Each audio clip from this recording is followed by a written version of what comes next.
treating the dreaded Sunday scaries with, a ping pong table in the break room is, well, it's a lot like trying to fix a broken leg with a Band-Aid. Right, yeah. It just doesn't work. It doesn't. I mean, it might look a little more fun in the break room, but the research shows that something much more fundamental is broken in the employment relationship. Exactly. So today, we are unpacking exactly why you, or maybe someone you know, completely dreads Monday mornings and why those standard corporate superficial responses are failing so miserably. They really are failing, and it's a massive global issue. It is. Which brings us to our mission for this deep dive. We are unpacking a really comprehensive research article by Dr. Jonathan H. Westover, PhD.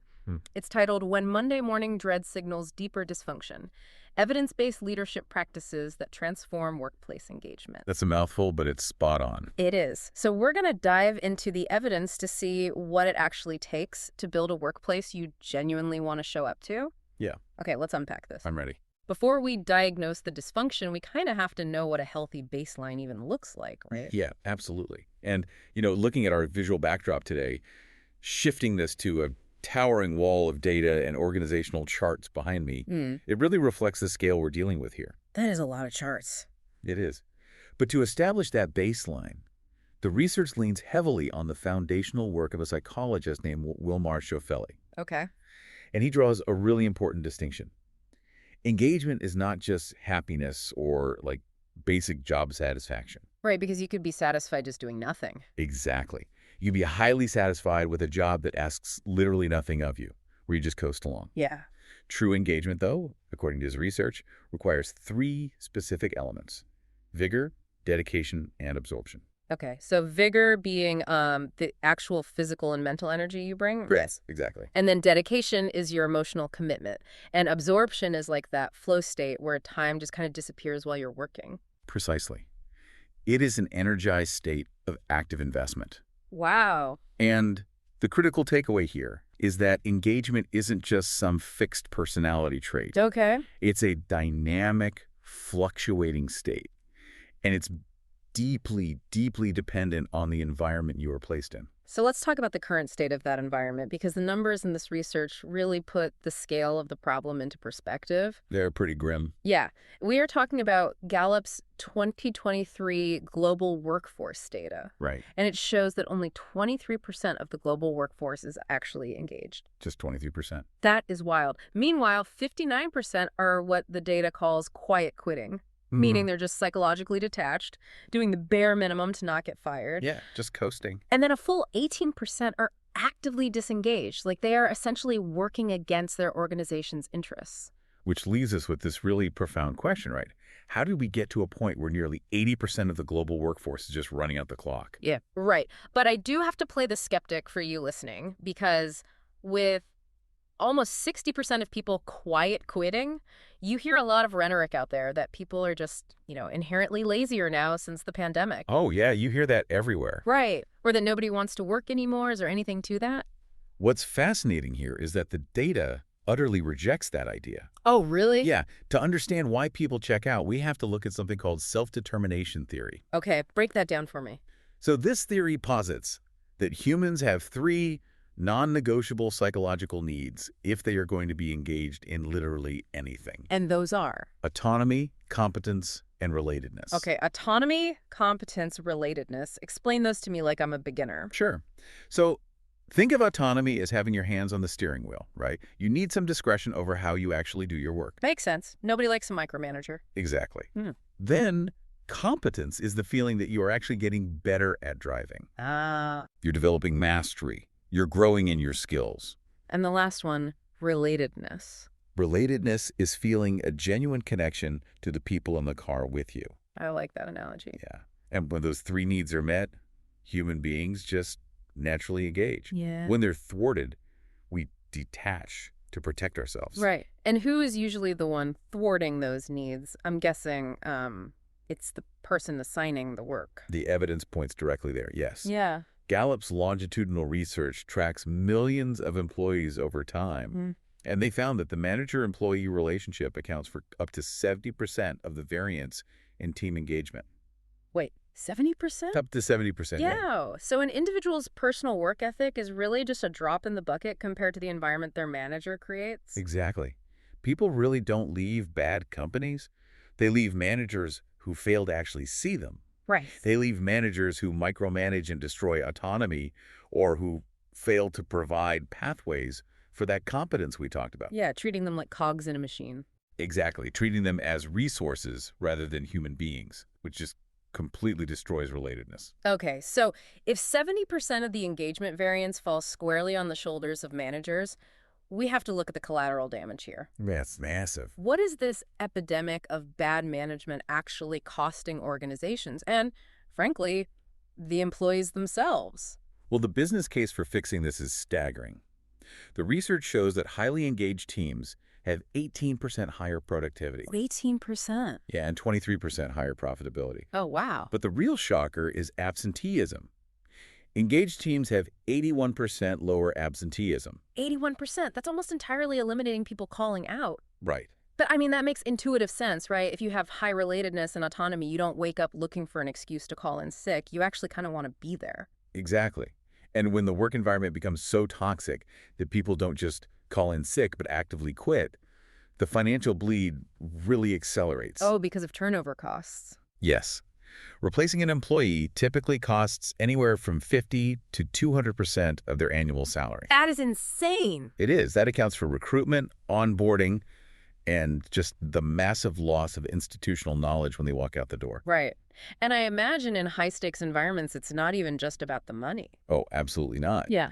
In healthcare and manufacturing, for instance, engaged teams experience 41% fewer defects and 70% fewer safety incidents. 70%. So what does this all mean?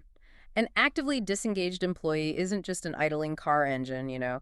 There's someone actively siphoning gas out of the tank while you're trying to drive. That is the perfect way to visualize it. Yeah. And if we connect this to the bigger picture, the real tragedy for the organization is who usually leaves first. Oh, the good ones. Exactly. Disengagement-driven turnover is highly concentrated among an organization's top performers. Right, because they have the most options. Precisely. They have the strongest resumes, the most recruiters blowing up their phones, and crucially, they are the least willing to tolerate incompetent leadership. So an organization's failure to train its managers literally drives away the exact talent it desperately wants to keep. Yes. Okay, that definitely covers the organizational costs. But the research dives pretty deeply into the toll on the individual, right? Like, the Sunday scaries aren't just a fleeting feeling. They have measurable health outcomes. They absolutely do. Right. Chronic disengagement is the primary driver of burnout. Right. And burnout isn't just, feeling tired at the end of the day. No. The clinical definition involves severe emotional exhaustion, a deep cynicism toward your work, and just a total collapse in your perceived professional efficacy. Which is terrifying. It is. We are talking about sustained spikes in cortisol levels. And that leads to increased cardiovascular disease risk. Wow. It compromises immune function, and it's heavily linked to depression and anxiety. And it doesn't just stay at the office either.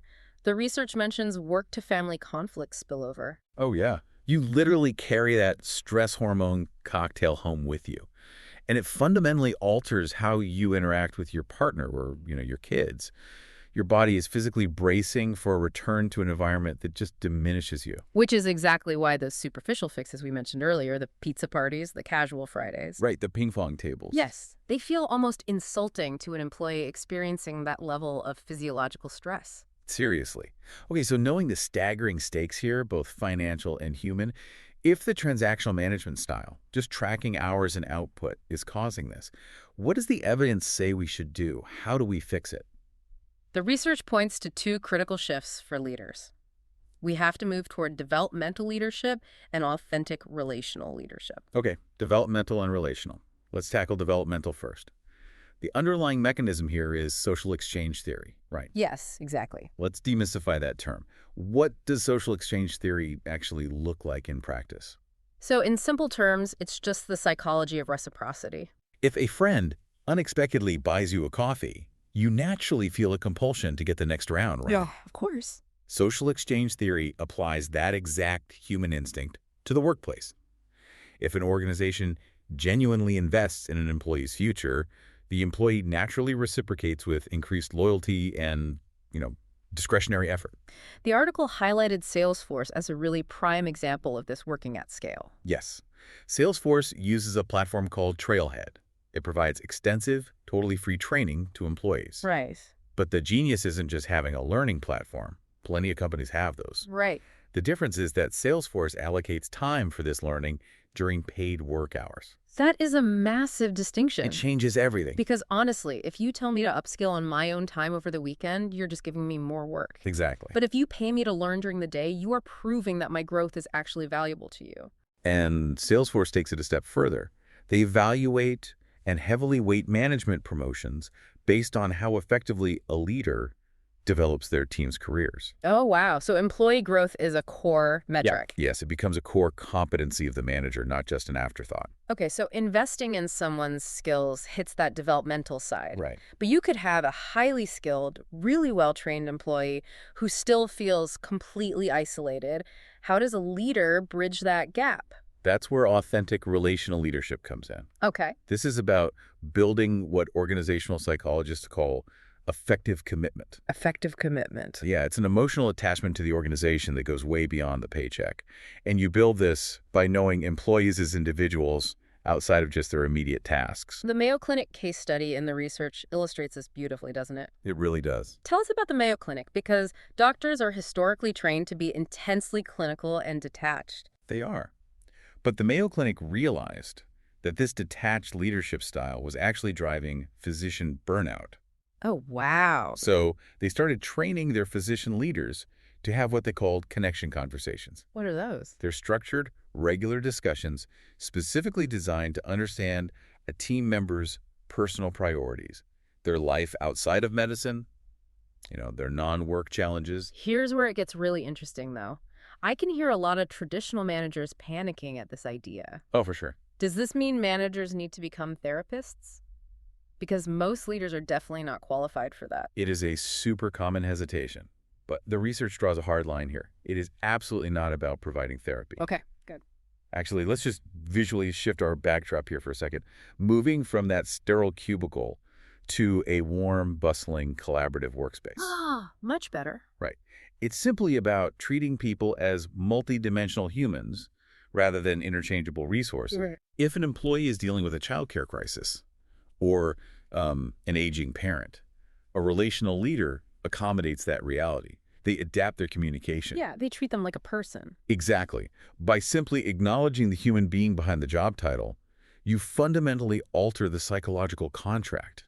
It stops being a mere transaction. Okay, so we have a manager who actively invests in your development and treats you with basic human empathy. That is a huge step forward. It is. But the research highlights that even this isn't enough, right? Yeah, unfortunately. Because you can have a wonderfully empathetic manager, but if the company culture terrifies you into never making a mistake, or if your daily tasks feel utterly pointless, you're still going to check out eventually. You absolutely will. Which brings us to the environmental catalysts for engagement: psychological safety and meaning making. Okay. Without these two elements, even the best manager will eventually hit a ceiling. Let's start with psychological safety. The research references Amy Edmondson's work here, specifically talking about the danger of organizational silence. What causes an entire organization to just go quiet? Fear. Pure and simple. Really? Yeah, organizational silence happens when employees withhold crucial information, like a flaw in a product, a safety risk, or even just a bad idea from the boss. Right. They stay quiet because they believe speaking up will damage their career or standing. Psychological safety is the shared belief that interpersonal risk-taking is actually safe. And the gold standard example the article gives for institutionalizing this is Pixar, right? Yes. Pixar is a masterclass in psychological safety. What do? They use a process called the brain trust during film development. So directors have to present their messy, unfinished work to a group of experienced colleagues. Okay. And the feedback is notoriously candid. I mean, it pulls absolutely no punches. Okay, wait, that sounds terrifying, not safe. How does ripping someone's work apart build safety? It works entirely because of the underlying power dynamic. Yeah. The critical rule of the brain trust is that the director retains full creative control. The review board cannot force a single change. Ah, so it completely separates the helpful critique from hierarchical control. Exactly. Because the reviewers have absolutely no power to fire the director or hijack the movie, The feedback is received as a genuine attempt to solve a problem. Instead of a power play. Yes. When you remove the threat of punishment, defensiveness drops, and massive creative risk-taking becomes possible. That makes so much sense. Okay, now let's talk about the second catalyst, meaning-making, or connecting daily tasks to ultimate outcomes. Pro-social motivation. Right, pro-social motivation. But I have to push back a little here. Isn't purpose just a corporate buzzword for young knowledge workers? What's a common perception? Like, it's easy for an architect or a surgeon to feel purpose, but what about jobs that are just manual labor? This raises an important question. It is a widespread assumption that purpose is a luxury for the C-suite or creative roles. But the research vigorously debunks this. The Cleveland Clinic case study proves that purpose is a fundamental human need across all roles, demographics, and career stages. Unpack that Cleveland Clinic example for us, because the way they changed the mechanics of the job is fascinating. It really is. So, the hospital leadership realized their environmental services staff, the custodians, had incredibly high turnover and low engagement. Right. Instead of just raising pay or throwing a pizza party, they completely reframed the role. They stopped calling the job cleaning and explicitly connected it to patient healing and infection control. But wait, just changing a job title doesn't change the reality of mopping a floor. How did they make it real? They changed the systems to match the new vocabulary. They gave the custodial staff advanced training in infection control. Oh, that's smart. And more importantly, they invited them into patient safety meetings alongside the doctors and nurses. No way. Yes. They shared concrete data and stories of patient recoveries, drawing a direct, undeniable line between a perfectly sanitized room and a saved human life. Wow, they elevated the custodians from just people who clean up messes to active participants in healthcare. And the metrics reflected that psychological shift beautifully. Retention soared, hospital-acquired infections plummeted, and overall patient satisfaction scores went way up. That's incredible. When you give someone a clear connection to the pro-social purpose of their work, engagement naturally follows. So purpose and psychological safety are incredibly powerful levers. But that brings us to a structural problem. Right. Let's say you have a great manager who gives you safety, development, and purpose. What happens if that manager leaves? That's the danger. Or what happens when the broader economy tanks and the company faces a crisis? How does an organization ensure this culture actually survives stress? You cannot rely on individual hero managers. Right. Empathy doesn't scale on its own. It has to be systematized into the organizational DNA. The research highlights 3 specific systems to ensure this survives. And those are? Transparent communication, distributed leadership, and continuous feedback cultures. Let's break those down, starting with transparent communication. The article uses a great lighthouse metaphor for leadership during a crisis, right? Yes. So during a storm of uncertainty, a leader must act like a lighthouse. Okay. A lighthouse doesn't stop the waves, and it doesn't pretend the storm isn't happening. It simply provides steady, reliable orientation. Leaders have to admit what they don't know and just practice radical honesty. Patagonia's approach to budget cuts is a stellar example of this. Absolutely. Because usually when a company announces budget cuts, the rumor mill goes crazy, everyone updates their resume, and productivity grinds to a total halt.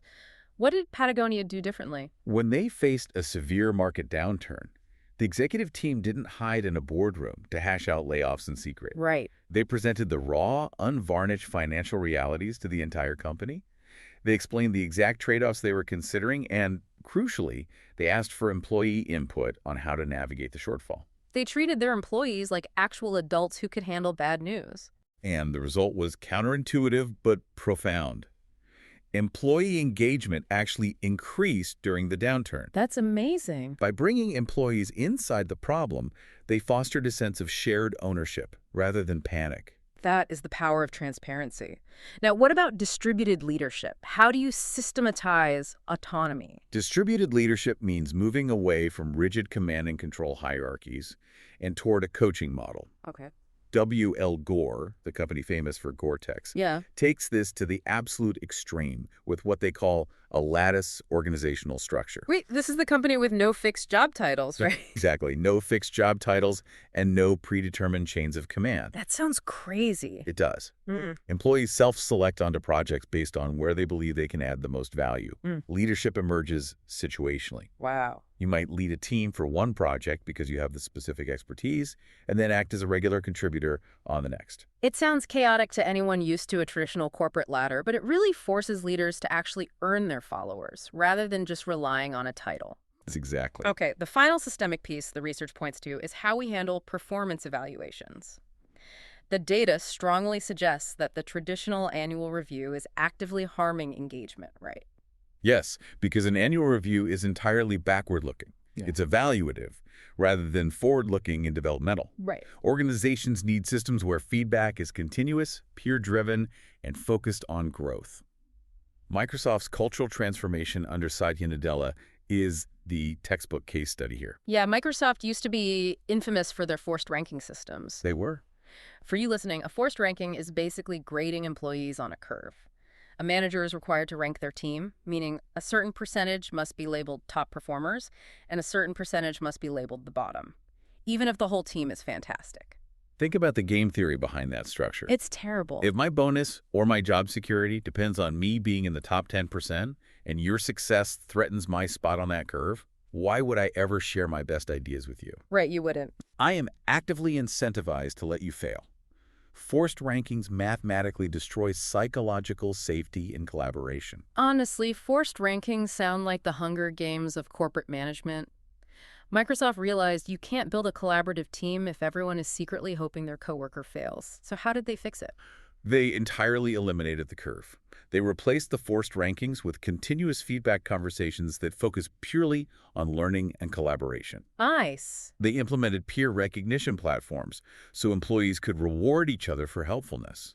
They shifted the entire systemic incentive structure to reward a growth mindset rather than punishing the bottom 10%. So synthesizing everything we've uncovered today, this deep dive reviews that the Monday dread isn't just an inevitable part of being a working adult. No, it's not. It is a highly specific symptom of a workplace that violates fundamental human psychology. The cure isn't a casual Friday or an espresso machine. The cure is leadership that acts as a developer of human potential, not just an extractor of performance. It requires autonomy, competence, relatedness, psychological safety, and actual systems that treat people like adults. And this is where we encourage you to evaluate your own reality. Look closely at your environment this week. Yeah. Whether you are a leader directing a team or an employee navigating your daily tasks, ask yourself, are the systems around you built for control and compliance, or are they built for coaching and growth? That's the real question. And if you realize you are stuck in a transactional environment, here is a final provocative thought to chew on. Let's hear it. The research is unambiguous.